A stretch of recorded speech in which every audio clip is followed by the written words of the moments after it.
Okay, let's talk about the Atlantic slave trade. Now, I know what you're probably thinking. You covered this in history class, right?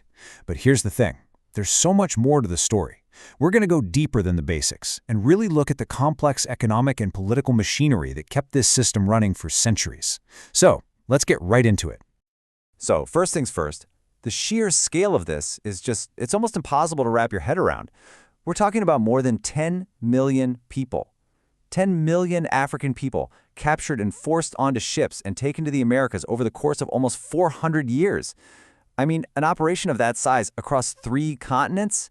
It's just staggering. Right, so we're not just here to go over the basic facts. This is about digging into the why and the how. Like, why did this even happen in the first place? How is it possible to pull off something on this massive a scale? And maybe most importantly, what are the ripple effects, the consequences that we're still feeling today? Not just for the descendants of the enslaved, but for, well, all of us. And you know, the story really kicks off in a place you might not expect. It doesn't start with race, it starts with economics. The whole engine behind this entire system was a massive, incredible demand for one thing: cheap labor. See, European powers looked at the Americas and saw a gold mine, a source of just immense wealth. But there was a catch. That wealth was useless unless someone was there to actually do the hard work and get it out of the ground. And what was this wealth? Well, it was grown. We're talking about crops like sugar, tobacco, and cotton. And let me tell you, growing and harvesting this stuff is brutal, back-breaking work. They just didn't have enough people. There weren't enough European settlers, not enough indentured servants to handle the sheer volume of work. Now, they did try to enslave Native Americans, but that plan fell apart. Disease and fierce resistance made it impossible. So, where did they turn? European traders looked across the Atlantic to Africa. Okay, this next part is absolutely crucial to understand. Slavery did exist in Africa before Europeans showed up, but, and this is a huge but, it was a totally different thing. It was more like a form of indentured servitude. It often wasn't for life, and it had nothing to do with your race. The Atlantic trade invented something new, something far more horrific: chattel slavery. And chattel literally means property, like a table or a farm animal. This meant people were no longer people, they were property. And that status was for life, it was passed down to your children, and it was all based on one thing: the color of your skin. So you might be wondering, how did Europeans manage to capture millions of people? It wasn't as simple as just sailing up to the coast and grabbing them, which is what a lot of us picture. The reality is, well, it's way more complex and frankly more tragic. It involved tapping into existing situations within Africa, situations that European demand would twist into something unrecognizable. In this quote here, it really gets to the heart of the mindset of the African kings and merchants who got involved. You have to imagine it. European ships show up and they're offering powerful goods: guns, rum, textiles, and they want to trade. For what? For people. And from their perspective, these weren't fellow Africans in a modern sense. They were prisoners from a rival tribe, or they were criminals or debtors. It was a transaction to get wealthier, sure, but more importantly, it was a way to get the weapons they needed to protect their own people. And this set off an absolutely devastating spiral, a vicious cycle. Think about it. The Europeans have guns, and they'll trade them for captives. Suddenly, your rival kingdom has guns, so you need them too, just to defend yourself. But to get the guns, you have to provide captives, which means you now have to go to war, not just to defend territory, but specifically to capture people. War stopped being about politics and became a business. It fueled a massive arms race across the continent, sparking endless violence and chaos. Okay, let's shift our focus now to the human cost. What was it actually like for the millions of men, women, and children who were captured? The journey across the Atlantic, what we call the Middle Passage, it was a descent into a nightmare. It's a level of horror that's honestly hard for us to even comprehend. This wasn't just a journey, it was a system engineered to break people, to strip away every single shred of their humanity. Just look at this number, 20%. Let that sink in for a second. That means for every 5 people forced onto those ships, 1 of them died. 1 in 5 never made it across. They died in the middle of the ocean, never to see land again. And you ask, how? Why was the death toll so high?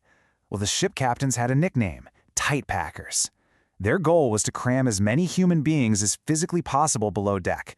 Imagine the darkness, the heat, the filth. Disease just ripped through those holds.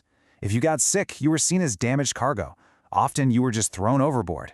Women and children, they were usually kept on the top deck, where they were horrifically abused by the crew.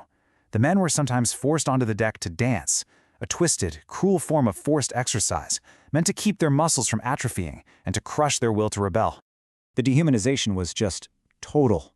These weren't people, they were cargo. They were numbers in an accounting book. And here's a detail that shows you just how deep that went. To prove to their investors that a captive had died so they could still get paid for the lost goods, some captains would cut off their ears as proof of purchase. Proof of purchase. And it wasn't just the physical torture. The psychological terror was just as devastating. You have to remember, many of these people were from far inland. They'd never even seen the ocean, let alone a white person. A common, terrifying belief spread among them that their captors were cannibals, taking them away to be eaten. Faced with that kind of fear and all the other suffering, some chose to resist in the only way they had left. They would take their own lives, holding on to the belief that in death, their spirits could finally fly free and return home. So, eventually, the trade itself was outlawed. But the end of the ship's sailing didn't mean the end of the horror, not by a long shot. The system left behind these deep, deep scars on every single society it touched. It created a legacy, a foundation of injustice that, let's be honest, we are all still grappling with today. For Africa, the impact was absolutely catastrophic. Think about it. The continent was robbed of tens of millions of its youngest, strongest, most able-bodied people. And since the majority of those taken were men, it created this profound demographic hole, a massive imbalance that shattered families, destabilized societies, and kneecapped economic development for centuries to come. And this leads to a really tragic, cruel twist in the story. When Europe and the Americas finally banned the slave trade in the 1800s, you'd think that would be a good thing for Africa, right? But many of those African kingdoms had been forced into an economy that completely depended on the trade. So when the demand vanished, their economies collapsed. This left them weak, fractured, and vulnerable, which is exactly when the European powers decided to come back, this time to conquer and colonize the entire continent. And this right here, this might be the single most important takeaway from all of this. The toxic racist ideology that we are still fighting tooth and nail today, it wasn't the reason for slavery, it was the excuse for it. It was the result. Think about it. You have European societies built on ideals of freedom, equality, and Christian love. How on earth do you justify buying and selling human beings? You can't, not unless you invent a reason. So they did.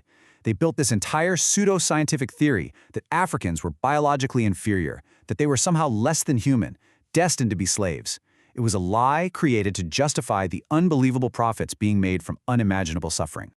Which brings us to a final heavy question. The last slave ship crossed the Atlantic over 150 years ago. So why are we still talking about it? Because its legacy, the economic inequality, the systemic racism, the political instability it created, isn't history. It's woven into the very fabric of the world we live in today. So when we ask how a 400-year-old system still defines our world, well, understanding the parts your textbook didn't tell you, that's the first step to finding the answer.